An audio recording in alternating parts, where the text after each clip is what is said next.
Alléluia. Alors, bien aimés, nous voulons prendre nos Bibles.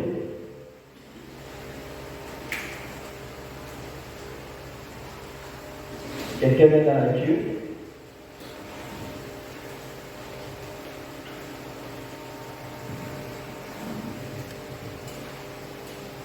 Je vais simplement te demander ce matin d'être disposé.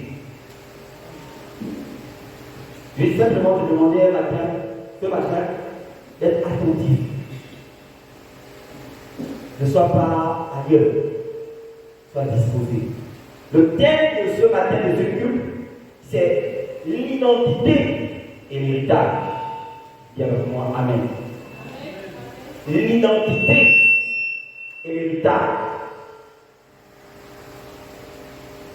Lorsqu'il y a une identité, il y a forcément les choses qui sont rattachées à cette identité. Les choses qui sont de droit à cette identité. Alléluia. Lorsque tu as une identité, c'est que quelque chose t'appartient. Amen. Alors, vous ouvrez la lecture. Je lis la parole de Dieu dans Romains chapitre 8, du verset 14 à 17. Car tous ceux qui sont conduits par l'Esprit de Dieu sont fils de Dieu. Et vous n'avez point reçu un esprit de servitude pour être encore dans la crainte, mais vous avez reçu un esprit d'adoption par lequel nous crions à Père. Au verset 16, l'Esprit lui-même rend témoignage à notre esprit que nous sommes enfants de Dieu. Or, si nous sommes enfants, nous sommes aussi héritiers, héritiers de Dieu et co-héritiers de Christ, si toutefois nous souffrons avec lui, afin d'être glorifiés avec lui. Amen. Amen à la parole. Amen. Tu peux t'asseoir. Alors, avant de rentrer dans le sujet, nous voulons définir les mots-clés pour permettre à tout le monde d'être au même niveau de compréhension. Alléluia. Alors, qu'est-ce que l'identité? L'identité a plusieurs définitions. Mais moi, j'ai pris une seule. Ce qui fait qu'une chose est la même qu'une autre, que deux ou plusieurs choses, ce qui fait qu'une chose soit la même qu'une autre, que deux ou plusieurs choses. Alléluia. Ou encore caractère unique d'une communauté humaine, formant une unité, une nation. Alléluia. Bien-aimés, sois vivant ce matin. Amen. Amen. Il faut le répondeur. J'envoie, tu m'envoies. Pour que je démarre, il faut m'envoyer. Alléluia. Qu'est-ce que l'héritage? Ce qui vient par voie de section. L'ensemble des biens terrestres, voitures, maisons, etc., acquis ou non acquis, par section. Ce qui se transmet au sein d'une famille de génération en génération. Obtention de propriété à partir de la roche mère. Alléluia. Alors, l'identité, simplement, c'est ce que tu es. Aujourd'hui, nous te reconnaissons par une identité. S'il n'y a pas d'identité, c'est que tu n'existes pas. S'il n'y a pas d'identité en toi, c'est que tu es mort. Même le mort a l'identité, parce qu'on reconnaît mort lorsqu'il est mort. Donc, à nouveau, si tu n'as pas d'identité, c'est que tu n'es pas sur cette terre. Tout le monde, chaque objet, chaque chose vivant sur cette terre et même dans le ciel a une identité. Alléluia. Et cette identité leur donne une position et des droits. Tu es l'enfant de quelqu'un, tu es le fils de quelqu'un et tu as le nom de la personne. Tu es certainement un homme ou une femme. C'est ça l'identité. Et tu as un nom. Alléluia. Alors nous voulons entrer dans le sujet. La Bible déclare dans Romains 14, Romains 8, au verset 14 jusqu'au verset 17, car tous ceux qui sont conduits par l'Esprit de Dieu sont fils de Dieu. Dis avec moi Amen.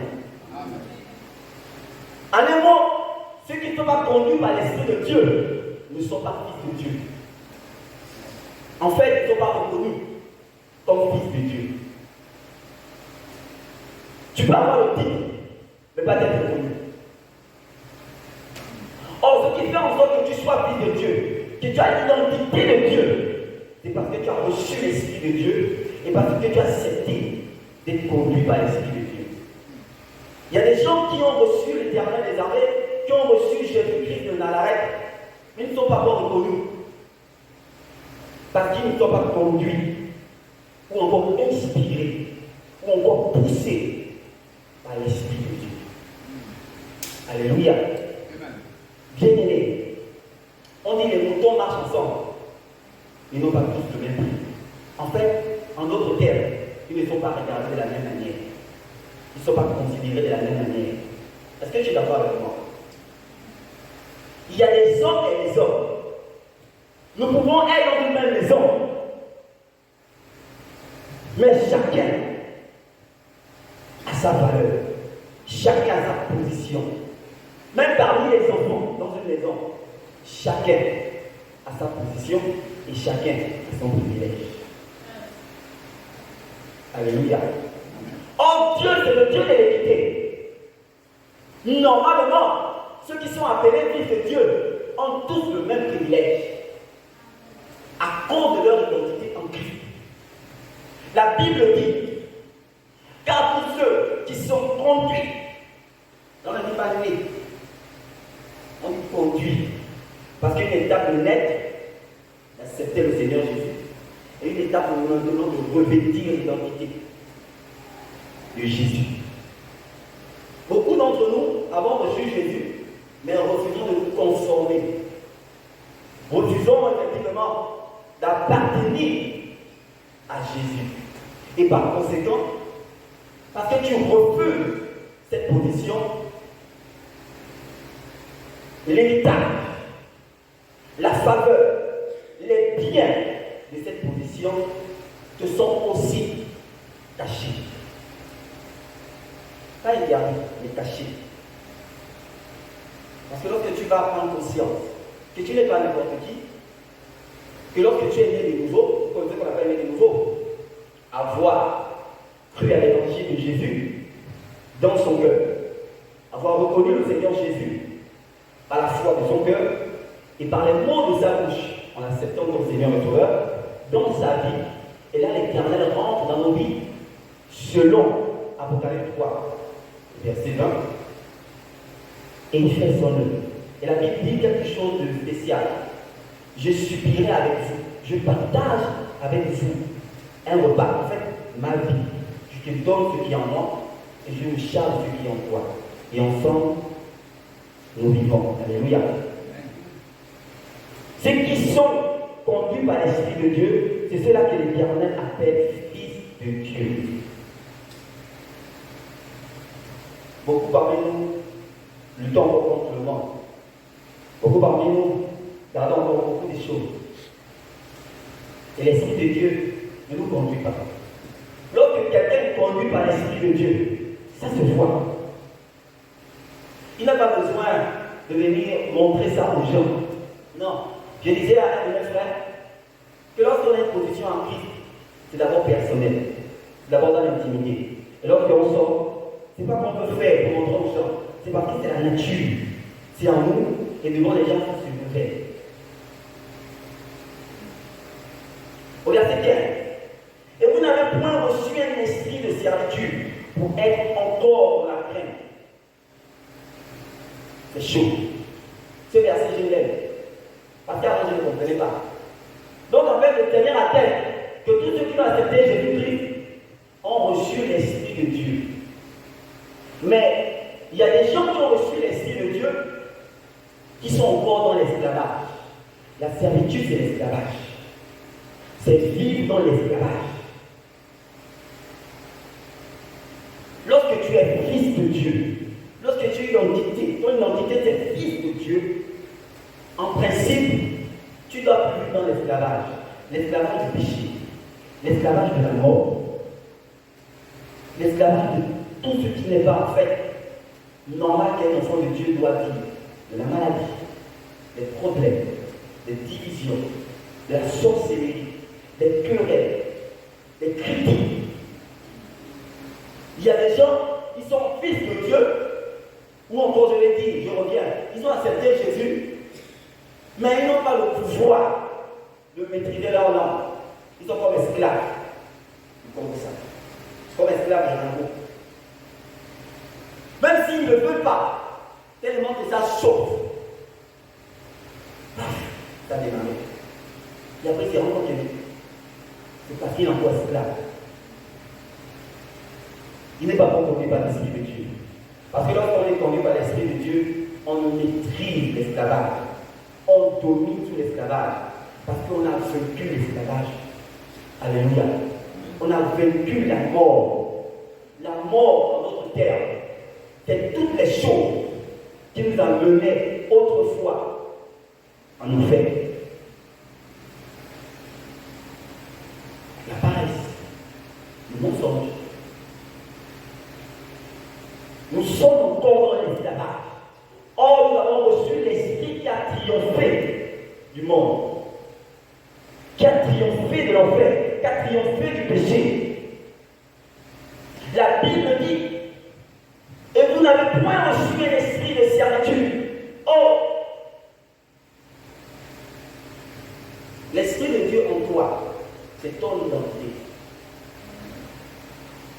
Or, l'identité de l'Esprit de Dieu, la Bible dit qu'il est le grand Dieu et toutes choses nous sont soumises. Il a vaincu le monde. Il a vaincu les passions, les désirs du monde. Il a vaincu la chair, l'esclavage de la chair. Jésus était tellement impuissant que même lorsqu'il était dans la chair, les seuls péchés que Jésus a apportés, c'est les péchés de l'humanité. Mais en étant sur terre, il n'a pas additionné les péchés de façon personnelle. Donc en étant sur terre, Jésus était un exemple excellent. C'est un homme qui est dans la chair, mais qui n'est pas soumis à la chair. Alléluia. Est-ce que quelqu'un me comprend? Est-ce que quelqu'un m'entend? Si tu ne m'entends pas, tu me fais ça. Je veux peut-être descendre avec un petit français tordu, que je sais faire, je sais parler. Souvent même quand je ne veux pas, je fous. Jésus a vaincu. Donc ce n'est pas normal que lorsque nous avons accepté le Seigneur Jésus, nous avons acquis l'identité d'être enfants de Dieu, nous soyons encore esclaves des choses que Christ a enlevées depuis sur la croix. Et c'est un scandale pour Dieu de voir des personnes telles que ces enfants être encore esclaves sur le jour de Satan, sur le jour de la mort. Ton identité te met au-dessus de toutes ces choses. Dis avec moi, Amen. Amen. Ton identité te met au-dessus des choses que la chair veut t'amener à faire. La chair est soumise à l'esprit. Or, ton identité ne provient pas de la chair, parce que tu n'es plus perdu, tu n'es plus mort, mais parce que tu es déjà vivant. Christ a donné la vie, sa vie. On va continuer. Et vous n'avez pas reçu un esprit de servitude pour être encore dans la crainte, mais vous avez reçu un esprit d'adoption par lequel vous criez Abba, c'est-à-dire Père. Donc cet esprit nous donne la position d'être les fils légitimes de Dieu. Des personnes que Dieu a reconnues, qu'il a testées dans le ciel, sur la terre et sous la terre, dans la mer, que ceux-là, ce sont les miens. Vous connaissez le rapport entre un père et un enfant. Vous connaissez le rapport. C'est la même chose. Celui qui n'est pas ton enfant va t'appeler papa, pas parce que c'est tout naturel, non. Parce que c'est un principe qui respecte. Tous ceux qui ont l'âge de son père ou la grande de son père l'appellent papa. Mais lorsque l'enfant légitime, légal, reconnu, appelle ce dernier papa, ce n'est pas simplement par une formalité, c'est parce que en fait, c'est sa nature d'être le fils de ce dernier. Alléluia. Que tu sois aujourd'hui, je vais te dire ça, que tu sois archibishop, que tu sois évangéliste, que tu sois compagnon d'eux, ou pas encore compagnon d'eux, tu es dans l'église et tu as accepté Jésus. Sache aujourd'hui que ton identité, c'est d'être fils de Dieu, enfant de Dieu. Dis avec moi, Amen. Amen. Est-ce que tu peux acclamer le Seigneur pour cette parole? Alors, au verset 7, l'Esprit lui-même rend témoignage à notre esprit que nous sommes enfants de Dieu. Le Saint-Esprit, lorsque tu as accepté Jésus n'a pas ta vie en chair. Je vais expliquer quelque chose. Recevoir Jésus, c'est recevoir l'Esprit de Jésus dans sa vie. Dans le même livre d'Apocalypse, lorsqu'il dit « Je rentrerai chez toi », si tu m'ouvres la porte, il parle là de l'Esprit. Dans ton esprit, dans ta vie. Et lorsqu'il rentre en toi, c'est le Saint-Esprit qui rentre en toi. C'est une chose de recevoir le Saint-Esprit, c'est une autre chose d'être rempli par l'Esprit de Dieu. Amen. Est-ce que quelqu'un m'entend? Amen. Donc, ce qui est normal à dire, c'est que tous ceux qui sont en Jésus ont reçu l'Esprit de Dieu. Et c'est cet esprit qui leur a donné la capacité d'être enfant de Dieu, selon Jean chapitre 1, verset 14, verset 12 à 13. Alléluia. L'Esprit de Dieu en toi t'a donné la capacité d'être enfant de Dieu. Lesquels sont nés, non de la volonté de l'homme. Ce n'est pas l'homme qui est décidé, ni du sang. C'est pas parce que mon père est pasteur. Ou ma soeur a prié depuis que je suis aussi chrétien. Mais c'est de la volonté de Dieu. Parce que Dieu t'avait choisi depuis avant la fondation du monde. Il t'avait déjà prédestiné à épouser cette chose, à épouser cette identité. Donc ne te considère plus comme un pécheur. Si ta femme te souffle dans les oreilles, laisse ça. Si tu es chrétien, et regarde ce que tu fais. Dis que tu fais. Et celui qui est en moi est fort. Il va certainement me relever. Mais je suis enfant de Dieu. Amen. Amen. Si tu fais certaines choses, et qu'il y a des voix qui se lèvent en toi pour te mettre en doute ton identité, reconnais simplement ta faiblesse. Et dis à cette voix, non. Certes, je suis faible, mais je suis véritablement attesté par Dieu, reconnu par Dieu. Dans le livre que Dieu a écrit pour ses enfants, mon nom figure. Le seul qui ne fait pas son âge, c'est Jésus, dans ce livre. Parce qu'il est le premier-né. Mais nous tous, après Jésus, nous avons la même position. Voilà, c'est pas bon. Donc il n'y a pas que plein dans le ciel. Après Jésus, c'est le premier, le deuxième. Non, il n'y a pas ça. Après Jésus, c'est nous tous. Alléluia. Amen. On va descendre au verset 17. Or, si nous sommes enfants, nous sommes aussi héritiers. Héritiers de Dieu et co-héritiers de Christ. Si toutefois nous souffrons avec lui, afin d'être glorifiés avec lui. Or, si tu es enfant de quelqu'un, ce qui appartient à la personne, c'est pour toi aussi. Or, si si tu es enfant de quelqu'un, ce qui appartient à cette personne-là, regarde, il n'y a pas de négociation. On peut refuser les biens d'un père à une belle-mère, à une femme, à une mère, mais jamais à son enfant. C'est un scandale. Les gens qui font ça, remarquez bien, ils ne vivent pas longtemps. Parce que c'est contre nature. Toutes les personnes qui font ça, lorsqu'ils se lèvent, parce qu'ils sont le frère, ils sont les non, et les enfants de la personne. Regarde, le frère et le frère ont des gènes de leur père, ont les caractères de leur père. Mais mon enfant porte mes caractères, porte mon information génétique pour moi et non pour mon frère. Dis-moi Amen. Amen. Tu touches à mon enfant, même quand je ne dis pas de ce monde, je me retourne dans le cercle. Alléluia. Parce que un père censé, lorsqu'il travaille, il travaille parce qu'il sait qu'il doit laisser une descendance. Parce qu'il sait que quand il va partir, quelqu'un ou des gens doivent être à l'aise. C'est pourquoi j'aime les pères, comme moi j'ai cette vision, que lorsque je ferai des enfants légitimes, qui vont sortir de moi, c'est que je n'ai pas pu avoir. Bien sûr que non, ils auront. Alléluia. Amen. Quand j'étais petit, mon père, qui était quelqu'un qui avait très, il avait beaucoup d'argent.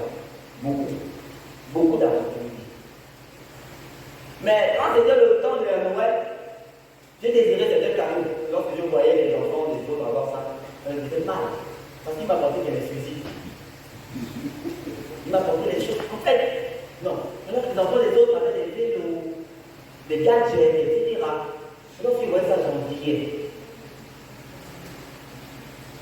Mais il y a une chose que le Seigneur m'a appris. Maintenant, il m'a dit ceci. Ne vois pas ton père comme quelqu'un qui n'a pas envie de faire plaisir.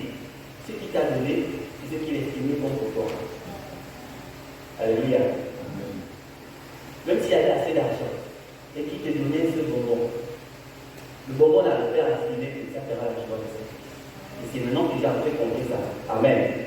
Donc ne suis pas. Si les pères de Dieu estiment que le gadget, le téléphone, c'est ce qui est bien pour leur enfant, et si ton père estime que c'est la chaussure, la basket qui te donnera des biens, prends simplement la chose que ton père te donne. Alléluia. Or, si nous sommes enfants, nous sommes aussi héritiers. Parce que ce qui est à notre Père est destiné pour nous. Héritier de Dieu, parce que Dieu est notre Père. Et co-héritier de Christ, parce qu'il est particulièrement important. Pourquoi co-héritier de Christ? Pas parce que nous partageons d'abord les choses qui appartiennent à Dieu avec Christ. Non. Parce que c'est par Christ que nous jouissons de ce qui appartient à Dieu. Alléluia. Amen. Si tu n'as pas Christ dans ta vie, ce qui est à Dieu ne t'appartient pas. Si Jésus n'est pas en toi, il a transformé ta vie, ton identité, de faire de toi fils de Dieu, l'héritage là que la vie parle. Tu n'as pas ça. Ne trompe pas si tu n'as pas Jésus et que tu es riche et que tu jouis des biens de ce monde. La Bible dit qu'il y a un héritage, qu'il y a un but. Toute chose a un but, même le méchant pour le jour du malheur. L'héritage de tous ceux qui ne sont pas en Christ, c'est le malheur. Alléluia. Parce que ce qui, en fait, après ce monde, ou même dans ce monde, ce qui est parfait, c'est ce que nous trouvons en Christ et non hors de Christ. Alléluia. Est-ce que quelqu'un m'entend? J'ai voulu prêcher devant une foule pour leur faire comprendre ce que l'Éternel a fait comprendre. Pour héritier de Christ, c'est parce que c'est en Christ que nous sommes bénis. promesse de Dieu. Il y a des versets, c'est éléments qui vont l'expliquer. Or, si nous sommes enfants, nous sommes aussi héritiers de Dieu et co-héritiers de Christ. Si toutefois nous souffrons avec lui, en fait d'être glorifiés, accepte ton statut. Dis à quelqu'un, accepte qui tu es. Accepte qui tu es. Dis tu es chrétien, accepte que tu es chrétien. Certes, sur cette terre, nous n'avons pas d'héritage. Dans ce monde, nous n'avons pas d'héritage. Quand je parle de monde, je parle du système, des mots de vie. Nous n'avons pas d'héritage. Ce que nous aurons, et ce que nous avons, c'est simplement la maltraitance. C'est simplement le souhait. Parce que nous avons décidé d'être identifiés d'enfants de Dieu et le monde nous a échoué. Amen. Accepte d'être enfant de Dieu et de souffrir et de porter la croix de cette position. Christ est l'exemple à part. Christ est l'exemple à part. Alléluia. Alors nous voulons lire l'identité. On va regarder cette identité. Nous voulons lire Colossiens 1, verset 20 à 23. Je lis la parole de Dieu, donc Colossiens, chapitre 1, verset 20 à 23. Il a voulu par lui réconcilier tout avec lui-même, tant ce qui est sur la terre que ce qui est dans les cieux, en faisant la paix par lui, par le sang de sa croix. Au verset 21. Et vous, qui étiez autrefois étrangers et ennemis par vos pensées et par vos mauvaises œuvres, il vous a maintenant réconciliés par sa mort dans le corps de sa chair. Au verset 22. Pour vous faire paraître devant lui saint, irrépréhensible et sans reproche. Si du moins vous demeurez fondés et inébranlables dans la foi, sans vous détourner de l'espérance de l'évangile que vous avez entendu, qui a été prêché à toute créature sous le ciel, et dont moi, Paul, j'ai été fait ministre. Amen. Alléluia. Est-ce que tu peux acclamer pour cette parole? La parole de Dieu.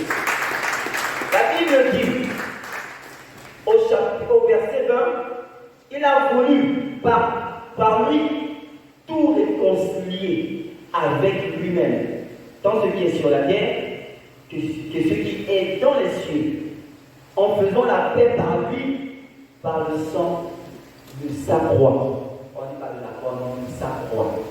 C'est très important lorsqu'on va vivre dans l'identité. Bien aimé, ça me rappelle l'épisode de Genèse, chapitre 1, verset 31. La Bible dit lorsque Dieu a tout créé, Dieu dit que tout était bon. Tout était parfait. Lorsque Dieu a créé le ciel, la terre, après Dieu a regardé comme ça. Il a dit, tout était bon. En fait, en un mot, Dieu ne trouvait plus utile d'ajouter quelque chose ou d'enlever quelque chose. Parce que ce qui était déjà là était parfait, complet. Mais, il y a eu quelque chose qui s'est passé. La désobéissance de l'homme. La désobéissance de l'homme a fait en sorte que ce qui était parfait est devenu totalement corrompu, donc désordre. Ce qui était parfait, lorsque Dieu a créé, il a dit tout est bon. Et quand quelque chose est bon, c'est bon. On ne peut pas dire le contraire.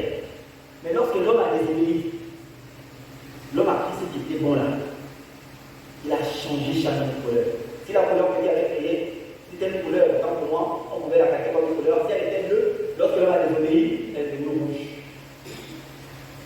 Et la Bible dit que il a voulu par lui tout réconcilier avec lui-même.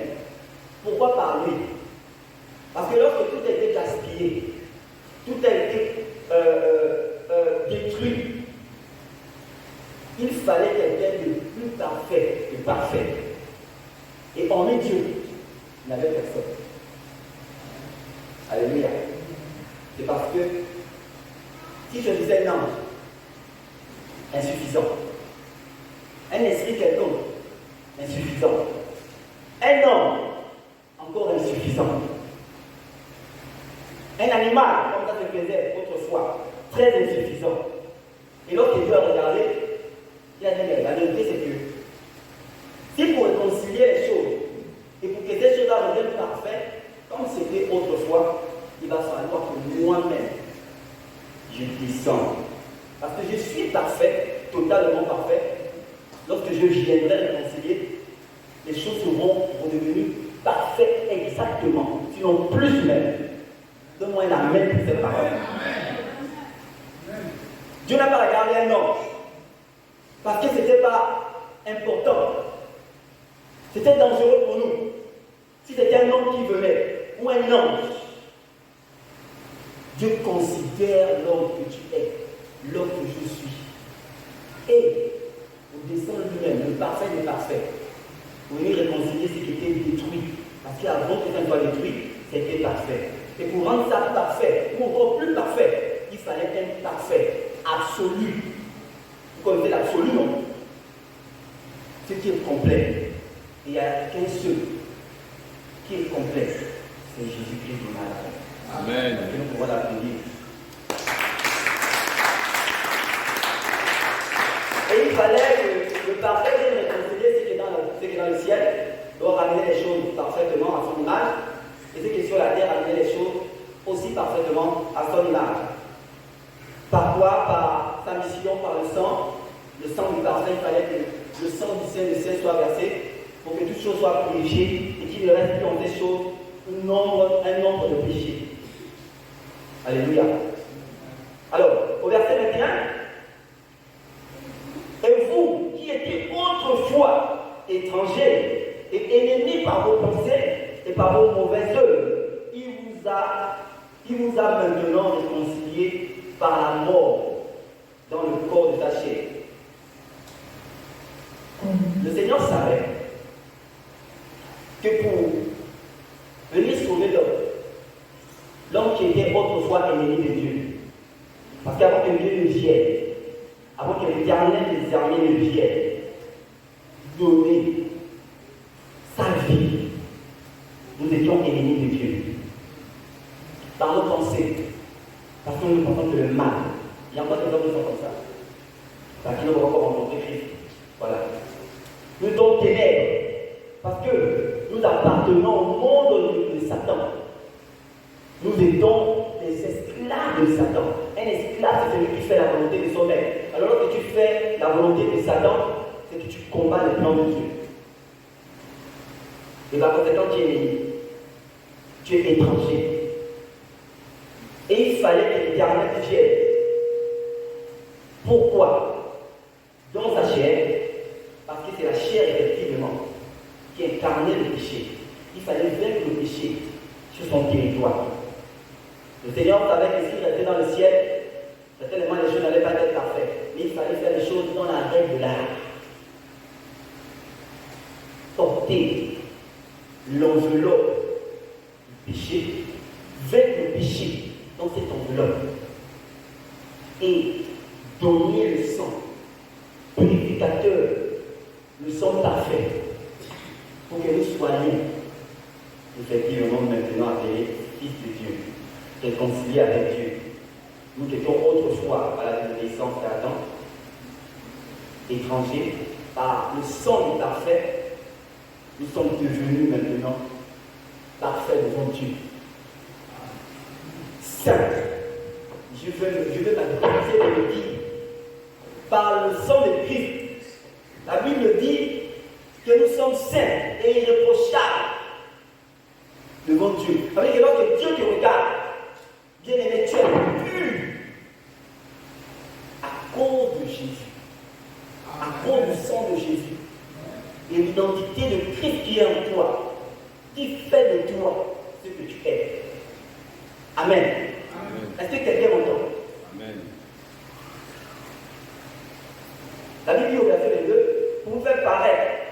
lui saint, sans défaut et sans reproche. Waouh! Donc, ce que Christ a fait, c'est simplement de nous enlever là où on était, avec des défauts, nous amener devant les yeux de Dieu, sans défaut. Et lorsqu'on est sans défaut, devant Dieu, on est comme Jésus. On est l'identité de Jésus. Amen. Au verset 23. Si du moins, vous demeurez fondés et inébranlables dans la foi, sans vous détourner de l'espérance de l'évangile que vous avez entendu. Alléluia. Amen. Si du moins vous devenez fondés, enracinés, sans bouger, inébranlables, sans tituber, sans douter. Parce que c'est ça la foi en fait. Ce que j'ai dit là, c'est ça la foi. La foi, c'est croire d'une manière aveugle, de façon saine. Avec dire, on monte, on descend. Mort ou pas mort. C'est ça là que je suis. Je suis la chose là.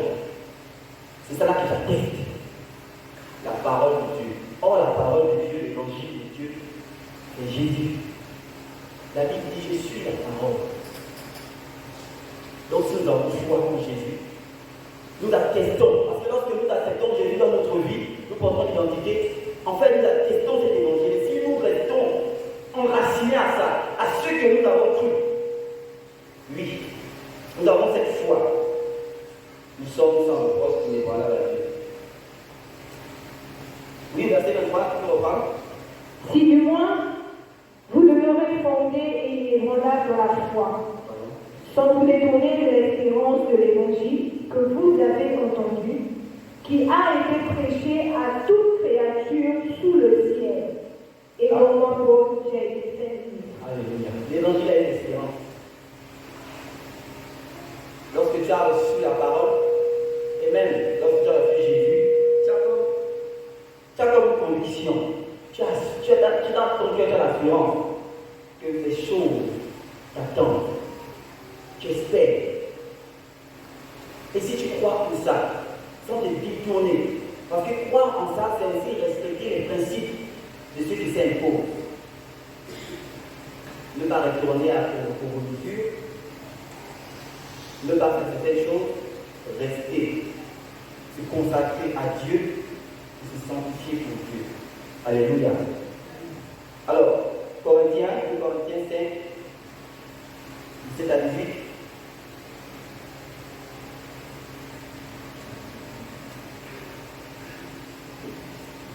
« 2 Corinthiens, chapitre 5, versets 17 à 18. C'est pourquoi, sortez du milieu d'eux et séparez-vous, dit le Seigneur. Ne touchez pas à ce qui est impur et je vous accueillerai. Au verset 18. Je serai pour vous un père et vous serez pour moi des fils et des filles, dit le Seigneur Tout-Puissant. On voit la lecture de 2 Corinthiens 5, verset 17. 2 Corinthiens, chapitre 5, verset 17 à 18. Si quelqu'un est en Christ, il est une nouvelle créature. Les choses anciennes sont passées, voici toutes choses sont devenues nouvelles. Au verset 18, et tout cela vient de Dieu, qui nous a réconciliés avec lui par Christ et qui nous a donné le ministère de la réconciliation. Alléluia. Amen. Si quelqu'un est en Christ, on parle de l'identité. Il est une nouvelle créature. Il est une nouvelle personne. Si, avant d'être en Christ, tu étais un voleur, l'identité c'était un voleur, bandit, je ne sais pas comment t'appeler, fille légère, garçon, etc., etc. La Bible dit lorsque tu es en Christ, cette identité des choses-là, on disparaît. Parce que là, c'est disparu. Ça n'existe plus. Les choses anciennes sont passées, les choses anciennes ont disparu, sont totalement effacées. Il n'y a même pas une lettre devant Dieu qui rappelle ton passé, ce que tu étais autrefois. Les choses anciennes sont passées, et voici toutes choses sont devenues nouvelles. Pourquoi nouvelles? Parce que toutes choses sont devenues parfaites en Christ. Nous portons l'identité de Christ et c'est cette identité nouvelle qui est parfaite. Donc il ne rappelle plus ce que tu étais. Si tu étais quelqu'un, je ne sais pas, et que tu as toute tendance à penser que non, je vais te rassurer, que devant Dieu, tu es parfait. Tu as la nature de Christ. Parce que tu es en Christ. Lorsqu'on est en Christ, on est, c'est un peu comme cet objet. Si on met la chose à l'intérieur, on ne voit pas la chose en elle-même. On voit ce qu'il a renferme. Ce qu'il a renferme, c'est le parfait des parfaits. J'ai le goût de dire ça. C'est magnifique en fait. C'est une portée extraordinaire, c'est un scandale dans la tête des hommes humains, naturels. Les choses anciennes sont passées, voilà, toutes choses sont des nouvelles, devenues nouvelles. Au verset 18, et tout cela vient de Dieu, qui nous a réconciliés avec lui par Christ et qui nous a donné le ministère de la réconciliation. Alors que faire en Christ, je vais te rassurer quelque chose. C'est que Dieu, avant que tu ne sois sur la terre, il avait déjà choisi. Maman, c'est déjà ça. Ça veut dire que, avant que tu ne sois sur la terre, le Seigneur a déjà dit, le moment Laetitia sera ainsi avant. Par conséquent, il sera parfait à mes yeux, pas aux yeux des hommes. Je suis en train d'expliquer ça aux gens. Quand le Seigneur dit, mon sein, ce n'est pas le sein des hommes. Souvent, le sein des hommes, c'est le coupable, le sein de Dieu, autant pour moi, c'est le coupable des hommes. Est-ce que vous le connaissez? Souvent, ceux qui sont les saints de Dieu, ce sont les coupables des hommes. Parce que l'homme va regarder à ce qui frappe. Mais Dieu, c'est son jugement qui est bon. Maman, Dieu avait dit que lorsque tu vas venir sur la terre, avant que tu le rencontres, parce que sur la terre, tu es né, tu as eu une enfance, après l'adolescence, tu as grandi, tu as eu un certain temps, il y avait un temps que Dieu avait produit. Que lorsque ça va arriver, tu vas rencontrer l'évangile et tu seras transformé. Et à cet instant-là, tu seras appelé Dieu. Pas selon les hommes. Les hommes vont avoir des défauts, mais Dieu lui voit ce qu'il a dit en toi, ce qu'il a mis en toi. Jésus-Christ. Il a dit que lorsque tu devais naître, tu allais avoir Jésus-Christ dans ta vie. Et Jésus-Christ en toi porte la plénitude parfaite de la beauté de la création de Dieu. Donne-moi la main. J'étais où? Tu peux m'aider, maman? Au verset 18. Et tout cela vient de Dieu qui nous a réconciliés avec lui par Christ et qui nous a donné le ministère de la réconciliation. Après que Dieu a fait en sorte que nous soyons réconciliés avec lui par Christ, Dieu a dit que les choses ne doivent pas rester comme ça.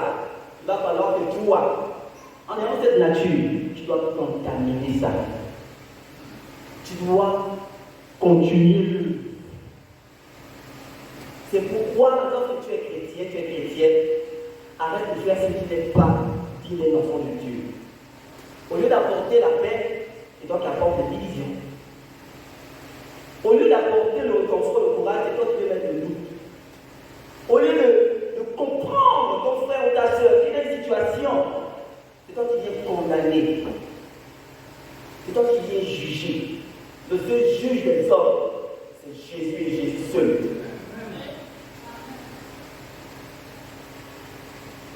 C'est pas un homme. Sinon, tu n'allais pas être sur la terre comme moi. Tu allais vivre dans le ciel. Et pas dans n'importe quel ciel. Ni au premier, ni au deuxième, mais au troisième. Parce que c'est là-bas où on juge, où on prend les décisions. Au premier, là, nous on rentre là-bas. Au deuxième, nous on rentre et on perce. Au troisième, on part pour chercher, on amène ici. Alléluia. Alors, nous voulons lire Galates, nous terminer avec l'identité. Non, avant de terminer, l'avant-dernier, Galates 2, 20. Galates, chapitre 2, verset 20. J'ai été crucifié avec Christ, et si je vis, ce n'est plus moi qui vis, c'est Christ qui vit en moi. Si je vis maintenant dans la chair, je vis dans la foi au Fils de Dieu, qui m'a aimé et qui s'est livré lui-même pour moi. Alléluia. Amen. Si je vis, j'ai été crucifié avec Christ. Oh, la crucifixion de Christ, c'est le fait, effectivement, ne peut rien avoir avec le monde, d'avoir payé le prix du péché, de la mort, de la condamnation, et d'être une nouvelle créature, une nouvelle personne. La créature que Jésus est venu former là, sur la terre là, c'est une créature là, qu'il n'avait jamais existé. Adam, quand même, parce que c'est le seul qui était grand. Le seul a formé, on a soufflé dans un arrêt de Ève, il était grand. Même Adam n'avait pas ça. C'est que nous avons. Adam n'avait pas Jésus. Adam était la créature de Jésus. Il n'avait pas Jésus. Nous, on porte ça. On est plein de ça. Et si Satan connaissait les projets de Dieu, non, il allait détruire le monde au regard. Pour que personne ne passe là-bas. Il prend la malédiction. Un mot maudit. La croix. Celui qui passe à la croix maudit. Il prend la chair, condamné à la mort. Et après il vient fort. Il vient, bon, je viens payer le prix. Et la Bible, quand il a porté ça, il nous a tous portés. En fait, la personne de Jésus à cet instant, ce n'était pas Dieu seul. C'était Dieu le Père, Dieu le Fils, et nous en même temps. Parce que dans la prière du sacerdoce, Christ prie à trois dimensions. Il prie pour lui, pour que Dieu le glorifie. Il prie pour ceux qui étaient à l'église à cet instant, les disciples et autres. Et il prie même pour la génération qui veut le suivre et le croire. Donc toi et moi. Alléluia. Donc Christ a tout porté en lui. Voilà. Et si je vis, ce n'est plus moi qui vis, c'est Christ qui vit en moi. Et Christ vit là, voilà, c'est le ciel. Christ le plus cher pour marcher, pour avoir encore la soif de l'eau, de manger, non. Christ est glorifié. Et lorsqu'on est Christ en moi là, c'est que je suis glorifié. C'est plus moi qui vis. C'est Christ glorifié. Et non Christ crucifié qui est venu sur la terre. Il a marché. Non. C'est Christ qui a payé le prix. Et qui vit maintenant la gloire de Dieu qui est en moi. C'est un mystère terrible. Et même moi, je crois que cette révélation, de ce passage, de cette vérité, je ne l'ai pas encore réalisé intégrale dans mon âme. Parce que lorsque tu réalises ça, bien aimé, c'est que tu vis sur la terre, tu te considères comme un Dieu. Alléluia.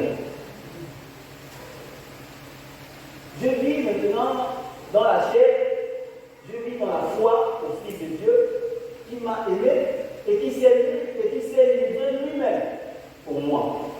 Amen. Bien-aimé, tu vis pour Dieu. Tu es pour Dieu. Tu es la propriété de Dieu en étant sur la chair, dans la chair. Tu vis dans la chair. Mais ton identité, ce n'est pas la chair la même. C'est l'identité de Dieu, de Christ. Parce que tu vis par la foi en Christ. Alléluia. Alors nous prenons l'héritage.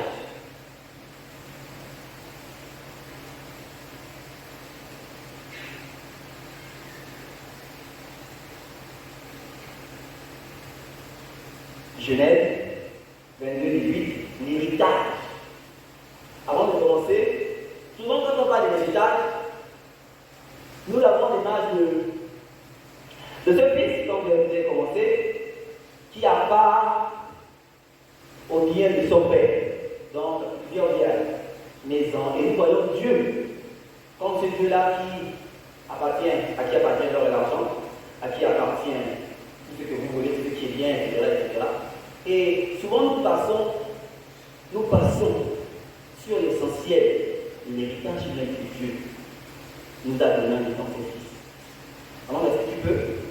Genèse 1, 18, 22, 18.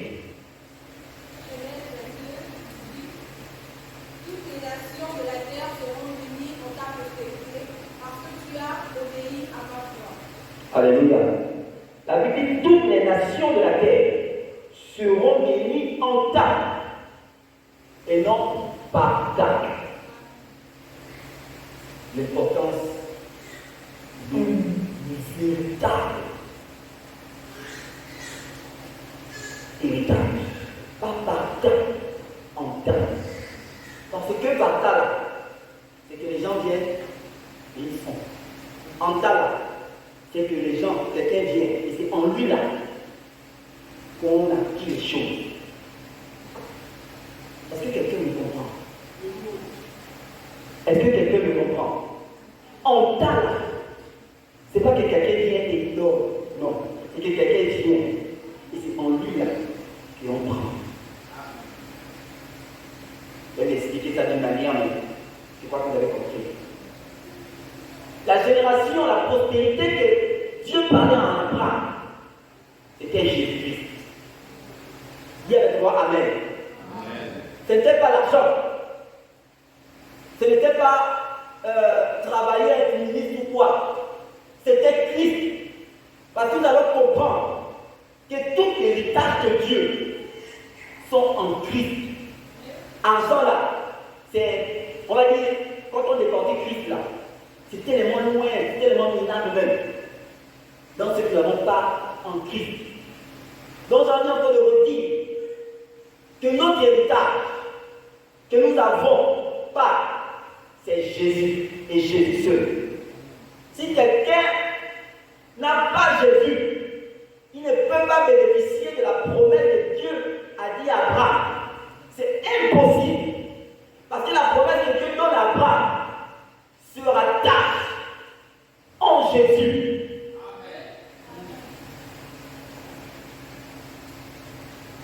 Nous ne sommes pas tous fils d'Abraham. De toute façon, on dira si vous voulez. Mais par la foi, nous le sommes. Parce que c'est la foi qui nous a appartenu à la promesse d'Abraham. Et cette foi-là, c'est Jésus. Donc Christ est ton héritage. Dieu disait ton héritage c'est le mariage. Oh, amen, oh, ton héritage c'est l'argent. Amen. Mais quand il te dit c'est Christ, tu ne parles pas parce que tu n'as rien compris. Dieu te dit que Christ en lui-même porte tout ce que les gens quand ils prêchent décortiquent.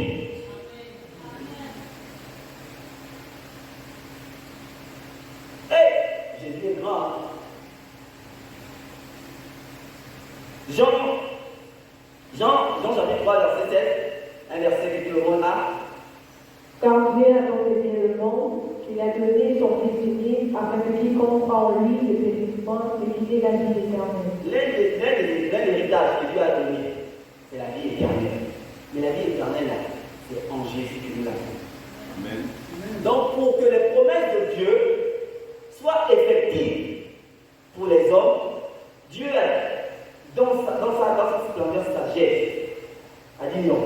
Pour permettre que toutes les nations soient bénies, donc, arrivent à avoir la vie éternelle, il faut leur donner ce canal-là, ce canal cadeau, grâce. Il a donné Jésus. Et lorsqu'il a donné Jésus, ça permet à ce que toutes les nations, parce que si on se révèle sans Jésus, les bénédictions là sont regardées seulement aux Juifs, aux enfants d'Abraham.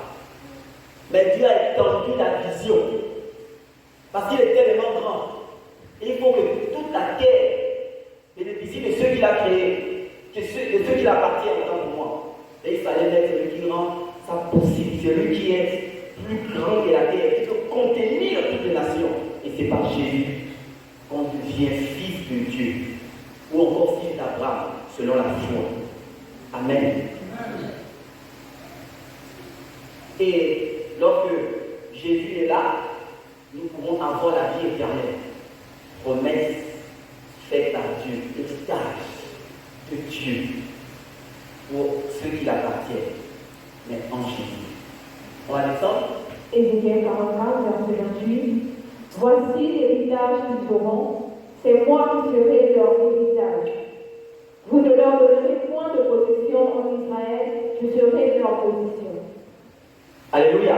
Amen. Là, on parle là des serviteurs de Dieu. On parle là des gens qui font l'œuvre de Dieu, le peuple de Dieu, le véritable peuple de Dieu. C'est-à-dire ceux par Christ, ceux qui sont appelés au ministère, tu as de ta vie à Jésus, tu fais ce que tu veux, même si tu ne le fais pas encore. Pour Jésus, Dieu dit, il dit aux hommes, vous n'allez pas leur donner un héritage quelconque, parce que l'héritage là ne leur suffit pas, c'est pas bien pour eux. Moi-même, je serai leur héritage. Lui-même là, c'est Jésus.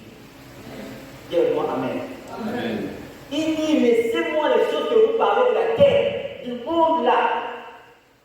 L'héritage que eux ils ont droit, c'est moi-même. Parce que Dieu est toute la richesse du monde, et parfaitement, sans corruption, qui n'a même pas la mort, qui ne mène pas au problème. Que lorsque tu dors, tu n'arrives plus à bien dormir, parce que tu dois un esprit ou un homme. L'héritage que Dieu nous donne, c'est lui-même, parce qu'il est bon. Amen. Éphésiens 1.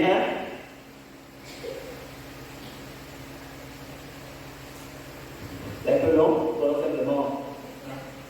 Éphésiens 1, 3. Éphésiens, chapitre 1, versets 3 à 14. Béni soit Dieu, le Père de notre Seigneur Jésus-Christ, qui nous a bénis de toutes sortes de bénédictions spirituelles dans les lieux célestes en Christ. En lui, Dieu nous a élus avant la fondation du monde pour que nous soyons saints et irrépréhensibles devant lui. Nous ayons prédestinés dans son amour à être ses enfants d'adoption par Jésus-Christ, selon le bon plaisir de sa volonté, à la louange de la gloire de sa grâce qu'il nous a accordée en son bien-aimé. En lui, nous avons la rédemption par son sang, la rémission des péchés, selon la richesse de sa grâce, que Dieu a répandu abondamment sur nous par toute espèce de sagesse et d'intelligence. Nous faisons connaître le mystère de sa volonté, selon le bienveillant des saints qu'il avait formés en lui-même. Au verset 10, pour le mettre à exécution lorsque les temps seraient accomplis, de réunir toutes choses en Christ, celles qui sont dans les cieux et celles qui sont sur la terre. En lui, nous sommes aussi devenus héritiers, ayant été prédestinés suivant la résolution de celui qui opère toutes choses d'après le conseil de sa volonté, afin que nous servions à la louange de sa gloire, nous qui l'avons avant espéré en Christ. Au verset 13, en lui, vous aussi, après avoir entendu la parole de la vérité, l'évangile de votre salut, en lui, vous avez cru et vous avez été scellés du Saint-Esprit qui avait été promis. Au verset 14, lequel est un gage de notre héritage pour la rédemption de ceux que Dieu s'est acquis à la louange de sa gloire. Amen. Amen. La Bible dit, béni soit Dieu le Père de notre Seigneur Jésus-Christ, qui nous a bénis de toutes sortes de bénédictions spirituelles dans les lieux célestes en Christ. Donc nous sommes bénis dans le ciel. Nous avons toutes les bénédictions, ça nous appartient. Parce que tout se passe dans le ciel. Il faut comprendre ça. Pour jouir de quelque chose sur la terre, il va d'abord falloir que le spirituel se décide.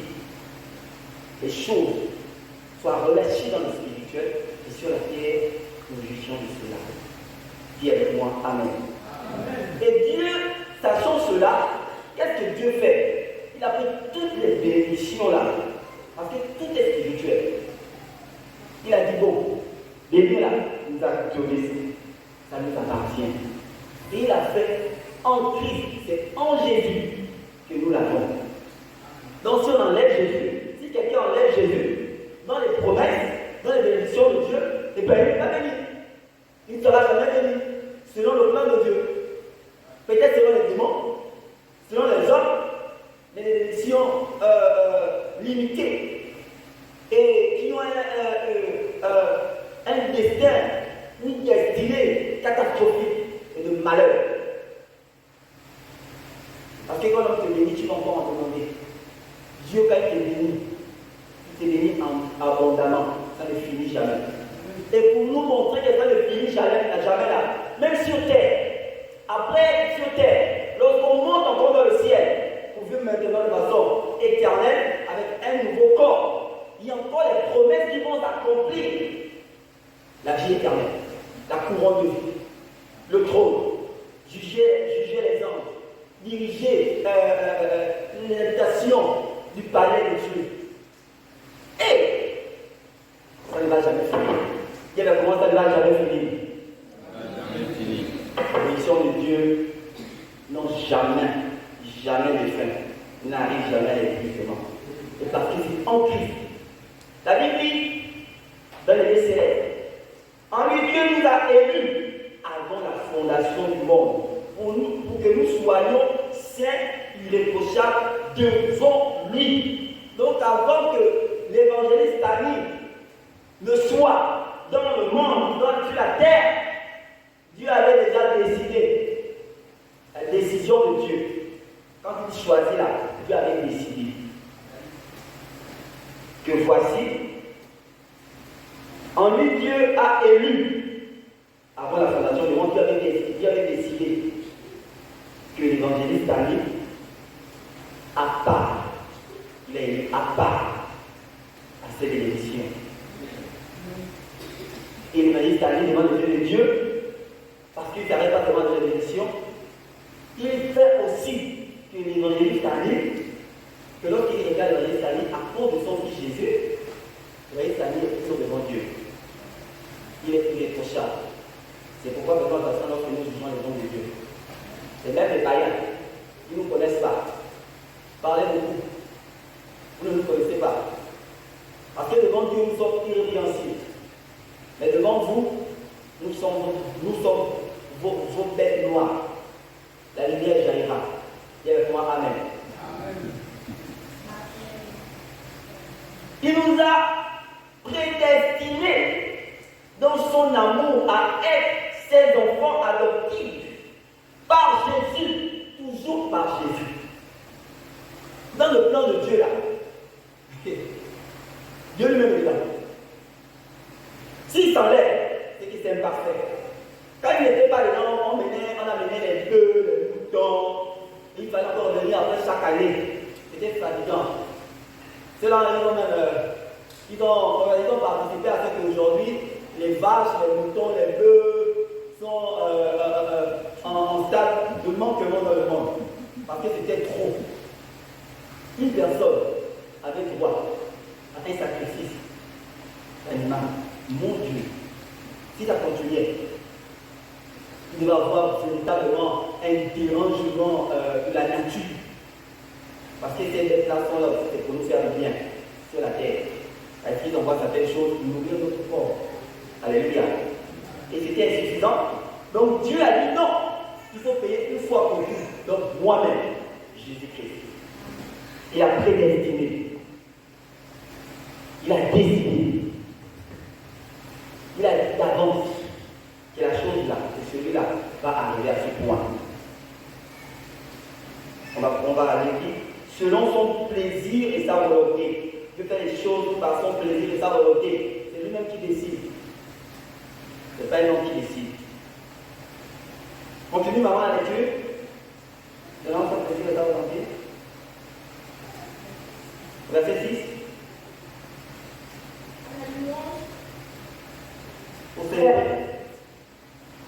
À la louange de la gloire de sa grâce qu'il nous a accordée en son bien-aimé.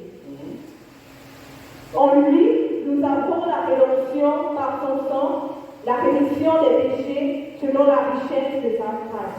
Par le sacrifice de Jésus, nous avons le salut. Nous sommes sauvés. La rédemption, nous sommes sauvés. Par son sang, il nous a lavés, il nous a rendus capables. Le pardon des péchés selon la richesse de sa grâce. La grâce de Dieu, on ne peut pas la calculer, c'est impossible. Continue, maman. Que Dieu a répandu abondamment sur nous par toute espèce de sagesse et d'intelligence. Nous faisons connaître le mystère de sa volonté selon le bienveillant dessein qu'il avait formé en lui-même. Au verset 10, pour le mettre à exécution lorsque les temps seraient accomplis, de réunir toutes choses en Christ, celles qui sont dans les cieux et celles qui sont sur la terre. Au verset 11, en lui, nous sommes aussi devenus héritiers, ayant été prédestinés suivant la résolution de celui qui veut faire toutes choses d'après le conseil de sa volonté. Au verset 12, afin que nous servions à la louange de sa gloire, nous qui d'avance avons espéré en Christ. En lui, vous aussi, après avoir entendu la parole de la vérité, l'évangile de votre salut, en lui, vous avez cru et vous avez été scellés du Saint-Esprit qui avait été promis. Verset 14, lequel est un gage de notre héritage pour la rédemption de ceux que Dieu s'est acquis, à la louange de sa gloire. Dis avec moi, Amen. Amen. Dieu n'a pas de conseiller. Dieu n'a pas créé un conseil où il y a des anges, des cas qui le conseillent. Dieu est le conseiller des conseillers. Et lorsque Dieu décide quelque chose, c'est que c'est bon. Et Dieu a décidé, dans sa volonté, de nous faire participer à sa grâce. Il a décidé ceci. Il a mis certaines choses en place. Les promesses, Saint-Esprit, le Saint-Esprit qui est le gage, avec le garant. L'Esprit de Dieu, c'est Dieu. L'Esprit de Dieu, c'est l'Esprit de Jésus. L'Esprit de Dieu, c'est Jésus. Amen. Est-ce que tu m'entends? Là, je vais vous le dire sans vous faire comprendre quelque chose. L'Esprit de Dieu, c'est Dieu. Nous allons comprendre que le centre de bénédiction des promesses de Dieu, c'est Dieu lui-même, donc Jésus. Il dit dans Ézéchiel, je serai moi-même leur héritage. Il y a dans d'autres passages, il dit c'est en Christ que ces choses-là sont possibles, donc lui-même. Et il dit encore que pour avoir ces choses-là, la garantie, la carte même, c'est encore moi-même, le Saint-Esprit, qui a été promis et qui est déjà disponible. Alléluia. Est-ce que tu peux te lever et acclamer le Seigneur Jésus pour sa parole?